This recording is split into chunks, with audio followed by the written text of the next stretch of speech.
You are listening to the Wealth Talks podcast. Yes, it looks different in the studio today, but it also looks different outside. If you're to look out the window here in central Indiana, there's about 10 inches of snow on the ground, and Mom and Dad have vanished. We think they went to Florida, and their text messages do make it seem like they are warmer.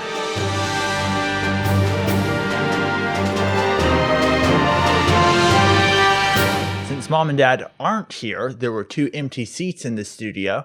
So instead of having John do the podcast alone, we took those empty seats to discuss if the infinite banking concept really works. Some people love the infinite banking concept and use it a lot. Other people have looked at it a long time and never tried it. Some people never try it, and others start and then stop. There's certainly several opinions when it comes to whether or not the infinite banking concept works.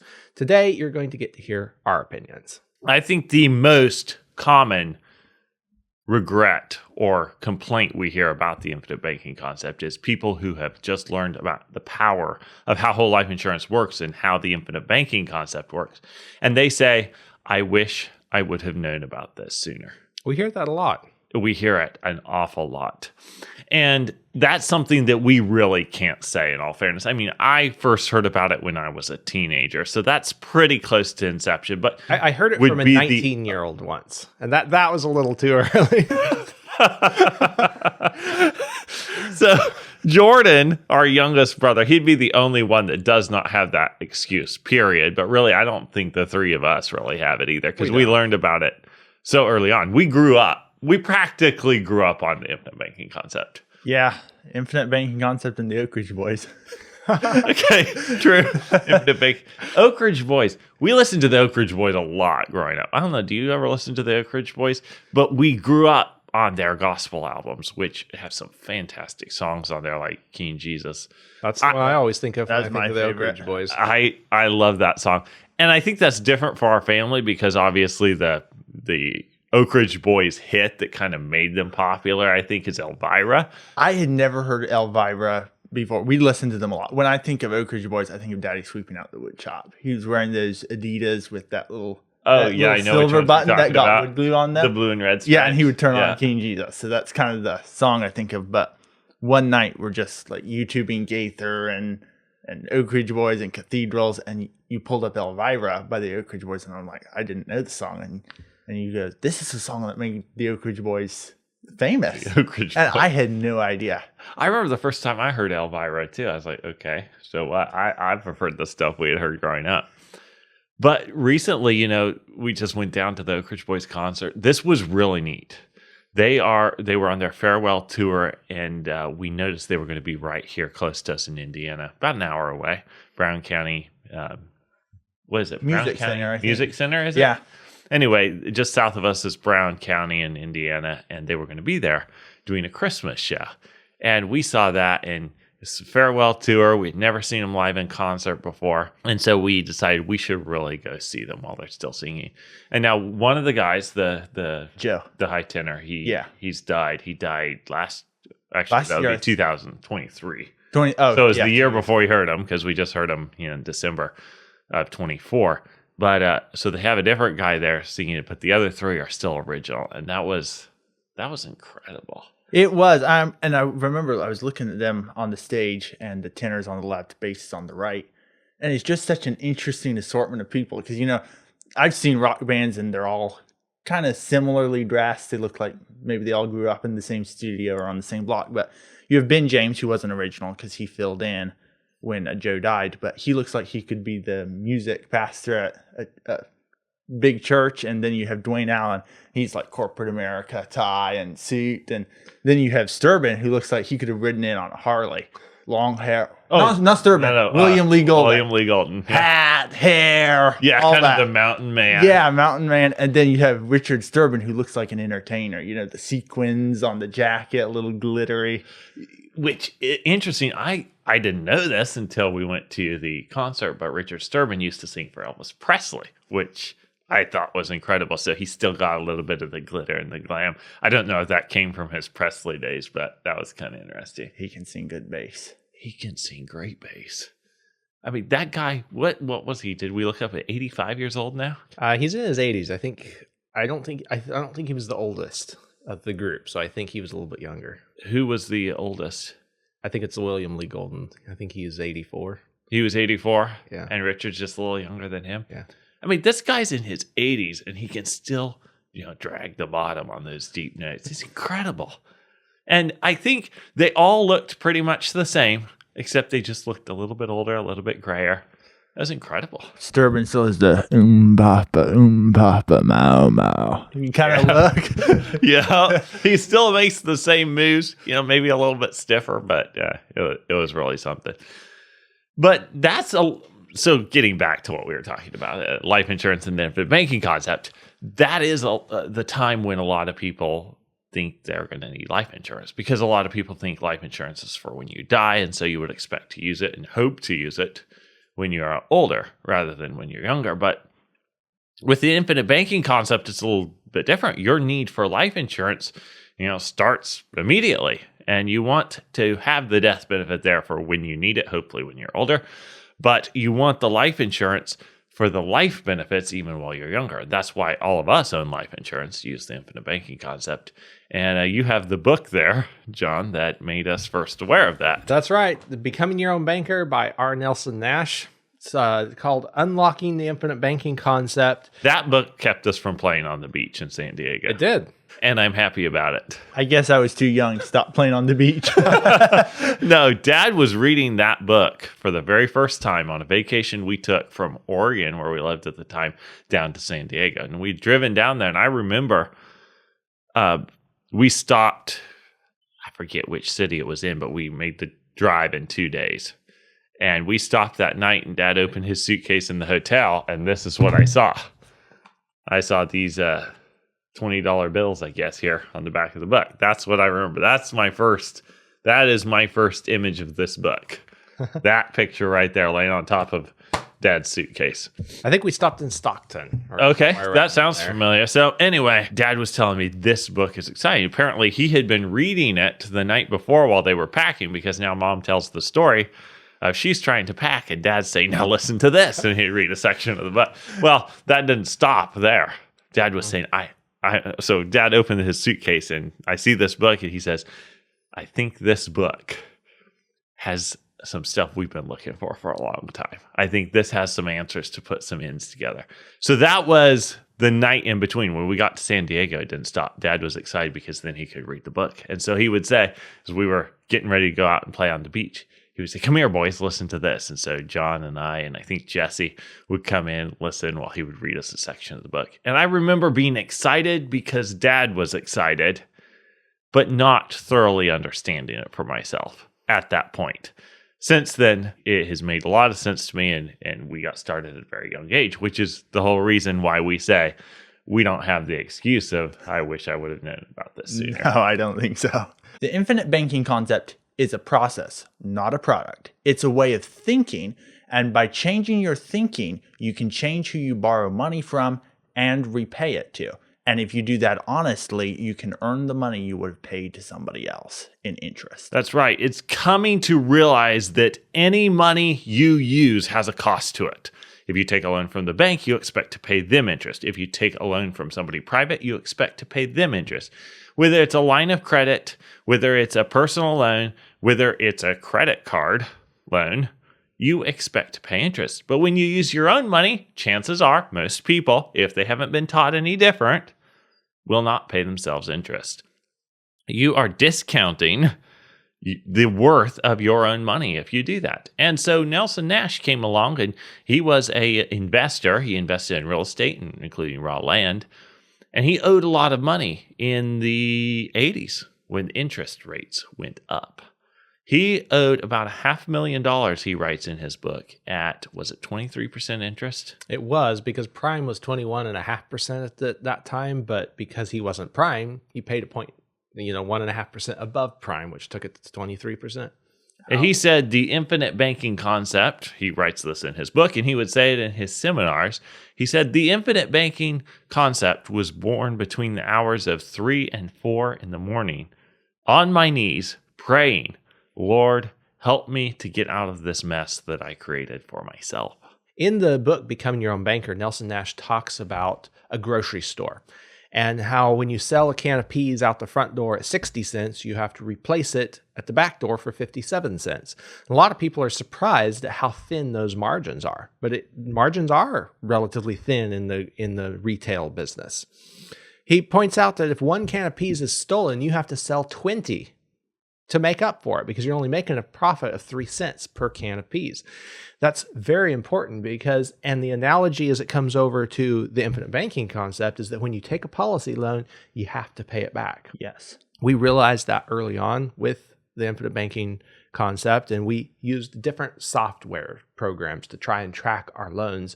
They weren't very easy to use, all of them. They wanted your payment tracking to go through a certain process, and it wasn't necessarily the way that we tracked our loans, but we did need a system to track those loans.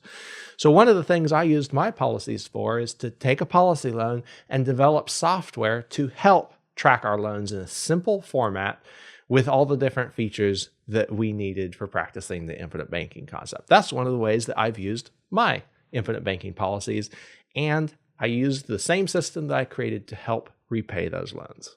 Was that the guy from India, Mahindra? He worked on the first version of the software. What was the name of the other guy? Was it Dipendra? Dipendra? Okay, I believe remember so. you'd get up early. I don't know if I morning pronounced their names correctly, but yes. They were the guys you'd meet with early in the morning, if I remember. Early in the right. morning or late at night? 'Cause they I were- pulled a lot of late nights. Yeah. They were still in India, so you had the time change you were Yes. working around? Okay. Yes, they created their first version of the software, which actually installed on a local computer. Okay. But then as people changed to computers, that became cumbersome to try and have to move the information, the data from one computer to the next and install the software. So we finally moved it to the cloud, which is much Okay. easier for everyone to access. You can access it from your phone or a computer. It just makes it easy all the way around. And now this software that John created and used to repay his loan has been used by hundreds of McPhee Insurance clients who are practicing the infinite banking concept so that they can make sure they're staying on top of repaying their loans. And he has that Money Tools software on the cloud. You can get it at moneytools.net. He's got a free version for those of you who are doing a little bit.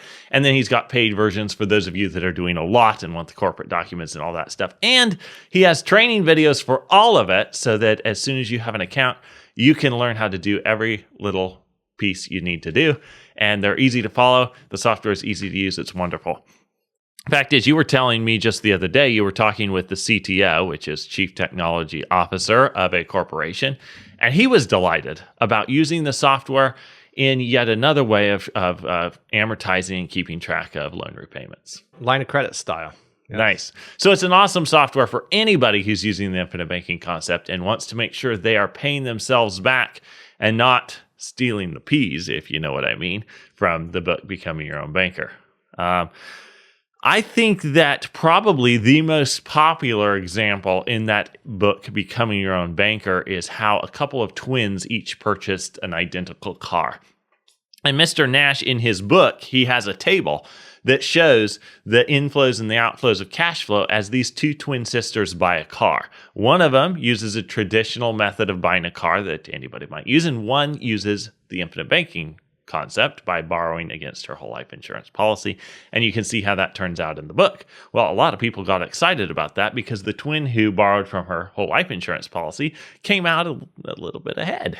And that's neat. So I think most people who read that book thought they should buy a car with it. At least that's what it seemed like. And every agent who was, selling an infinite banking policy to somebody was teaching them how to take a loan to buy a car. It was a very exciting thing. And it's a very exciting example in the book. There are a few factors that would determine whether it's good to buy a car with your infinite banking policy or not. And one of those would be what are current interest rates. Yes. I personally have never bought a vehicle with the infinite banking concept by borrowing from my policy to finance the purchase. Neither have I.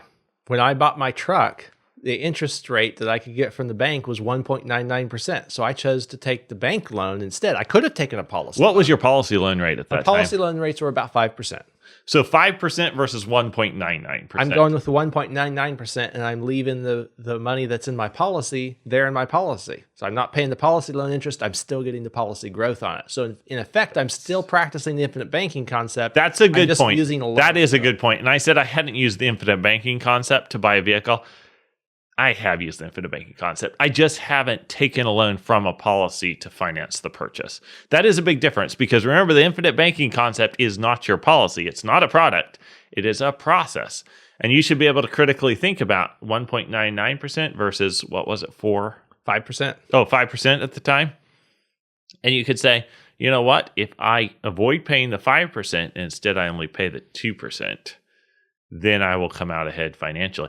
The other thing is, if you can qualify for that loan at the 1.99 to purchase your auto, then you have liquid cash that is available on a moment's notice, I might add, to take advantage of another opportunity to finance something else in your life. Because how easy would it be to qualify for a loan on something else you might want to finance? It might not be as easy as an automobile. It might not even be possible depending on what you're wanting to buy. That's a good point. But if you know you can make money with this purchase, why wouldn't you do it? And the answer would be you might not do it if you can't access the capital. It's all about balance, finding Yeah. that right balance and using the tools that are available to us. Yeah. Sometimes those tools are the life insurance policies and taking a policy loan. Sometimes the tool is a commercial loan. So neither one of us have ever borrowed from our policy to buy a vehicle, That's even correct. though that's one of the very exciting examples in Nelson's book. But I have. Yes, Well- Stephen has. Yes, he has. But guys, we're supposed to be taking an ad break right about now. Oh, really? What's the ad going to be about today? It's going to be about policy reviews. We have reviewed a lot of policies over the years. It's a service. People can come with a policy that they're thinking about getting or a policy that they already have. They give us the illustration. We can look at it, tell them if it's a good policy or a bad policy, and walk through the reasons why. We don't have supernatural powers. We did film this before Mom and Dad vanished. Do you have a life insurance policy, or are you thinking about purchasing a life insurance policy for the infinite banking concept? At McPhee Insurance, we specialize in designing participating whole life insurance policies that work with the infinite banking concept. But we also review policies. So if you have an existing whole life policy, or you're thinking about purchasing a policy from another agent, we can review that. We review hundreds of policies. It is well worth the $75 for an independent look at that policy so that you can have the peace of mind that it's going to work exactly like you want it to for the infinite banking concept.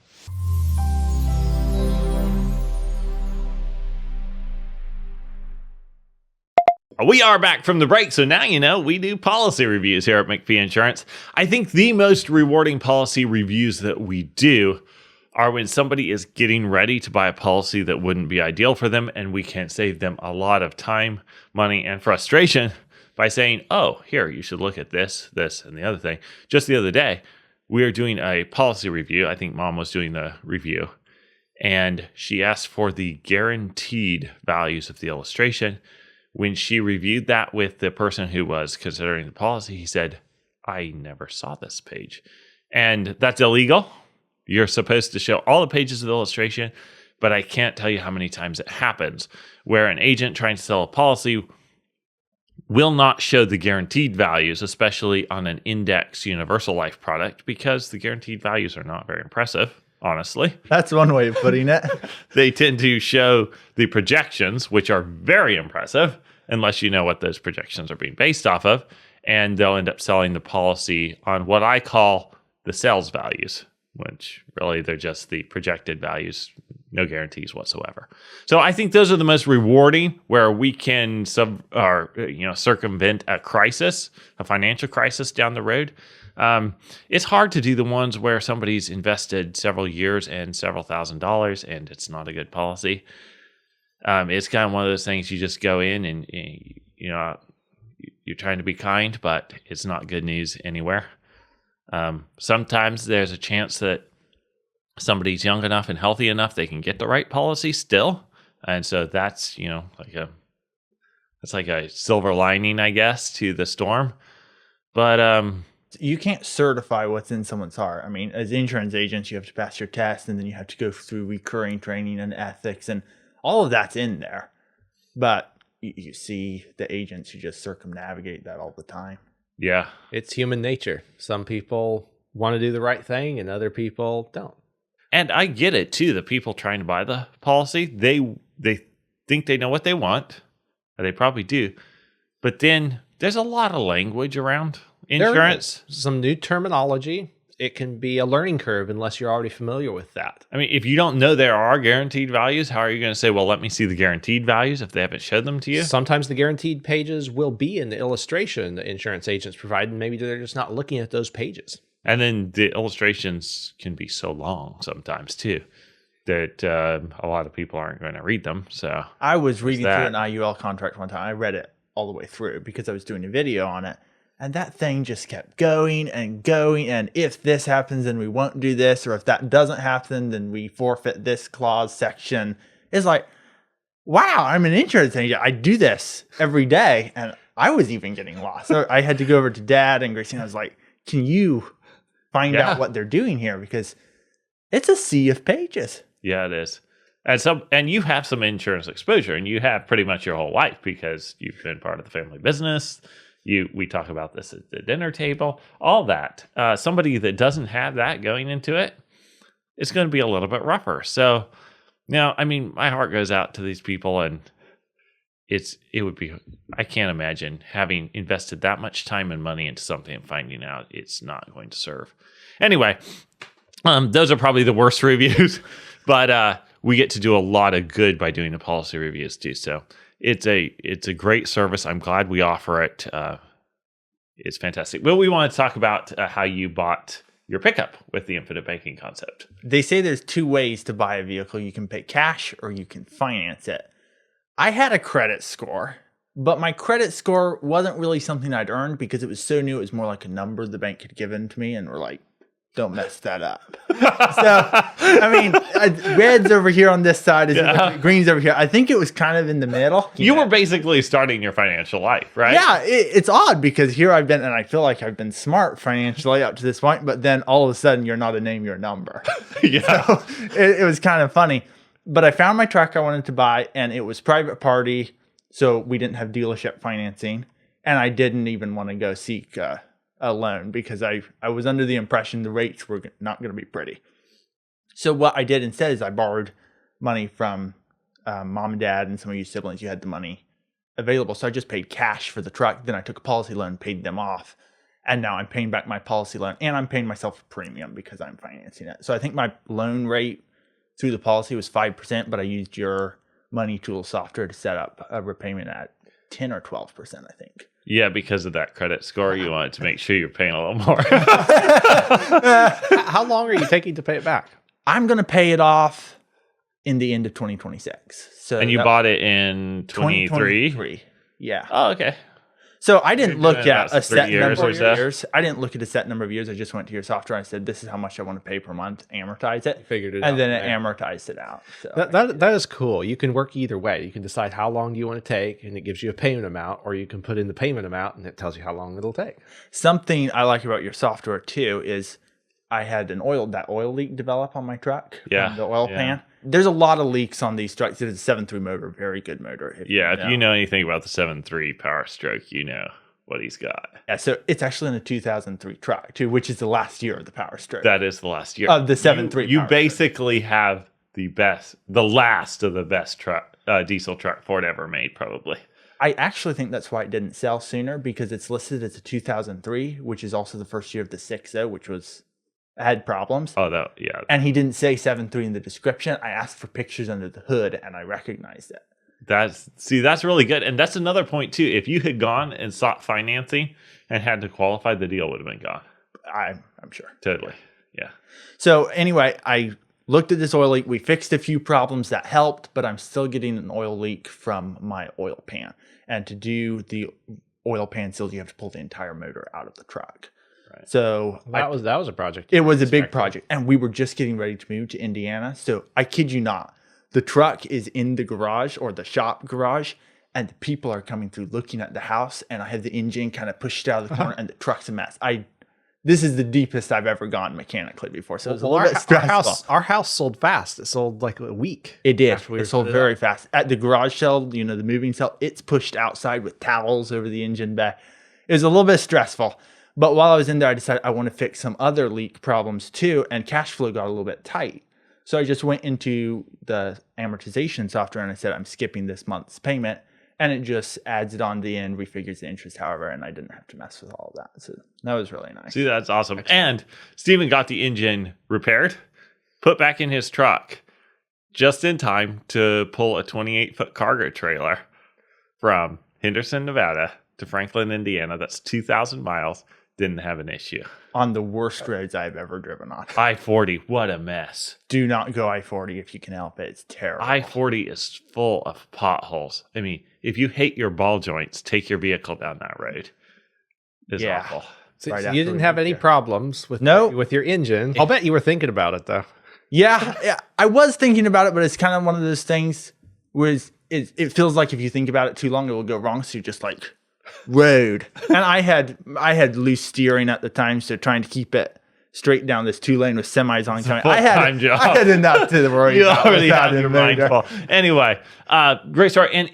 And that was a true finance through, the infinite banking, including a loan from a whole life insurance policy. Yeah, and I like the fact you didn't use the policy loan initially to purchase the truck because you wanted this cash deal quick, and so we gathered it from different accounts in the family. But then you took a policy loan to pay off the family cash. And I think I had my policy loan in just a couple, maybe more than 2 days. It wasn't very long, but it was. Oh, yeah, you can get the money there pretty Yeah. quick.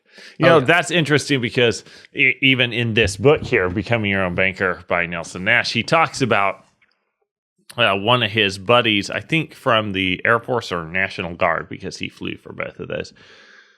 His buddy owned some raw land. Well, that was one of the things Nelson enjoyed investing in and knew a lot about. And his buddy was running into some hard financial circumstances, and he offered Nelson a deal on the land. And Nelson writes in his book, and he would say this in his seminar, I told him to hold real steel.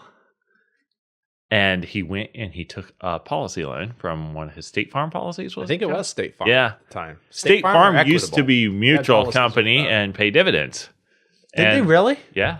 That was a long time before I was Well, around. they I still, never- they had demutualized, but they still paid dividends on those Yes. that old policy because Nelson Nash would show the dividends that they were paying. So they didn't offer those policies anymore, but because they had offered it back in the day that Nelson had bought that policy, he was still getting dividends even though the company itself had demutualized in the meantime and no longer offered a product of that caliber. And I remember in his seminar, he would throw up slides of his dividend checks. They were big. He turned the dividends into cash and just took them in the form of a check. Anyway, what he'd do in his seminars, he'd put those checks up on the slide so you could add up all the checks, and he would show that he had received more in dividends than he had ever paid in premiums for that Wow. policy. Yeah, That's when neat. he got to that point, he had it go ahead and buy paid up additions again so he didn't have to pay the taxes on it. Yes, because dividends are not taxable. They're classified as a return of premium. So according, you've already paid taxes on your premium dollars.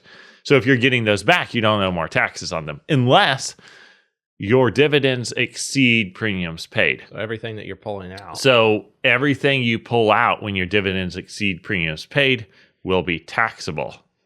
So he said, okay, go ahead and buy more paid up insurance with that dividend now that I've received out my cost basis, which is total premiums paid. Go ahead and buy more paid up insurance. And he did that so that the IRS wouldn't start taxing that dividend. Anyway, back to the story of where he told his buddy, hold real still. I'll be right back. He went and he borrowed the money from his insurance policies and he bought the land off of him just like that. Solved his buddy's, cash flow problems. He was able to get a good deal because he was able to act fast. His buddy wanted the money fast. He was able to get it to him fast. He was able to get the land. That's what you did with your truck, practically. For those of you that are familiar with the 7.3 Power Stroke diesel, which was actually made by International, you know what a legend that motor is. In fact, if you take a 2002 Power Stroke and you take a 2005 Power Stroke, So one of them is going to be 3 years newer than the other one. And let's say that the newer one has 100,000 miles on it and the old one has 200,000 miles on it. Other than that, they're in relatively same, cosmetic condition.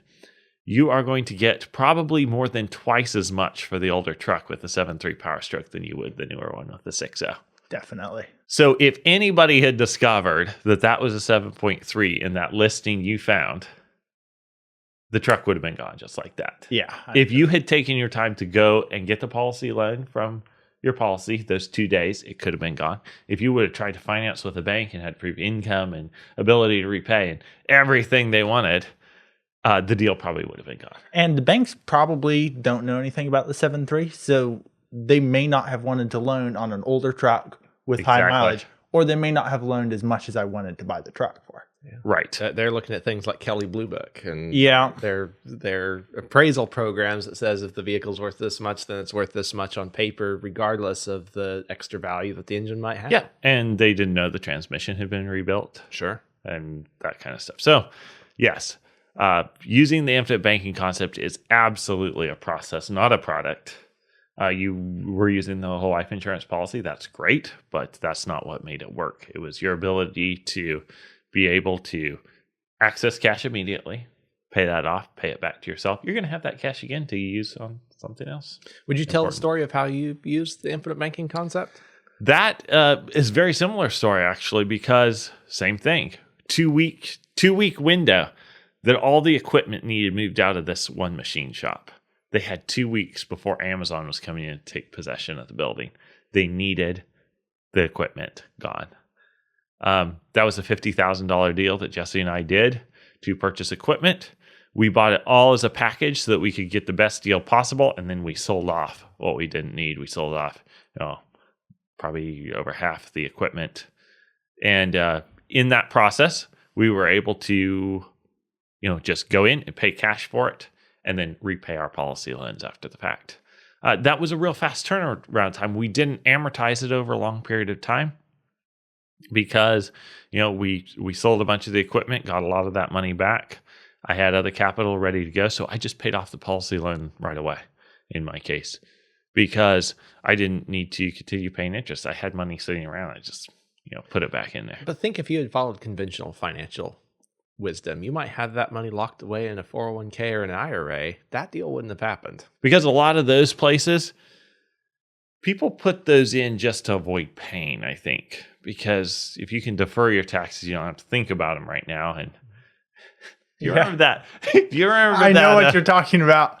It's the math guy. Yep, the math That teacher. man on the street. So we went to Portland, Oregon, and we hit the street with cameras, and we were asking people questions. And the video's probably still on McPhee Insurance YouTube channel. Maybe we should. Maybe see if we you can can a get the link clip into and put it in the That would podcast. be so rad. Okay, so see if we can get the clip in the podcast. It's the math teacher in Portland. He says he thinks 401ks are helpful because you don't have to think about it, and that helps. It's helpful so that you don't have to think about it, and that helps. So a lot of people are putting money into these plans just to avoid pain.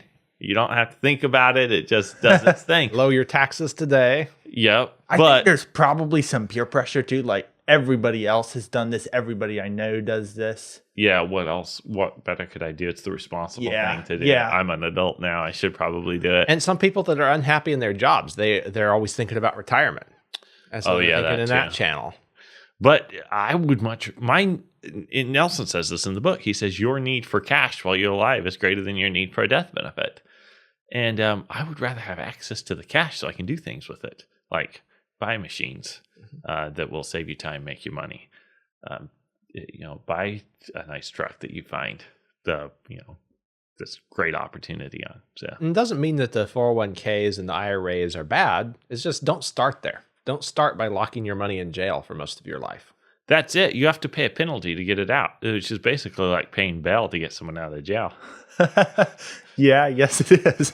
Yeah. So that was something that I have used, the infinite banking concept, including a policy loan to finance, and it worked out very well. That wouldn't have worked out well if you had to go to the bank to get a line of credit. You didn't have time. Here's what I picture. If I went to the bank I felt a lot like Nelson, by the way. Hold real still. We'll be right back. We went and got him a deposit check. And then I think in 2 days, we had him the rest of the money. But here's what I picture if we had tried to do that any other way. I go to the bank and say, I'd like a personal loan. And they say, okay, prove this, prove that. I'm getting all my documents together, sending all this stuff in, waiting a few days for decisions from loan people who say, oh, we also need. I can see that like a week and a half burning by. And then the guy says, I found somebody who bought it. Yep. What a load of frustration that would have been. We used a bunch of that time too to get the machines moved out. Yeah, that's true. It was a did. lot of machines. We I took think a lot of was trips. it 3 days we took to? Was it 3 days? Load It that just felt place like out? a long time of disassembling racks and moving heavy machines, and It was a lot. a little sketchy on the trailers, but strapping everything down and driving the freeway home. It's been a great discussion. Reminds me of some of our family dinner conversations, but it's time to wrap up this podcast. We're just getting warmed up, though. Do we have time to talk about our policies, good policies, bad policies, and all of that? No, we really need to wrap it up. This 10 inches of snow is not going away for a while, I don't think. And Mom and Dad are probably going to be in Florida for a while. So why don't we talk about all that stuff next week? Yes, let's keep going next week. We have time to discuss all of this yet. The party's just getting started. We'll talk about our policies, good policies, bad policies, and what you need to know about infinite banking policies next week, right here on Wealth Talk.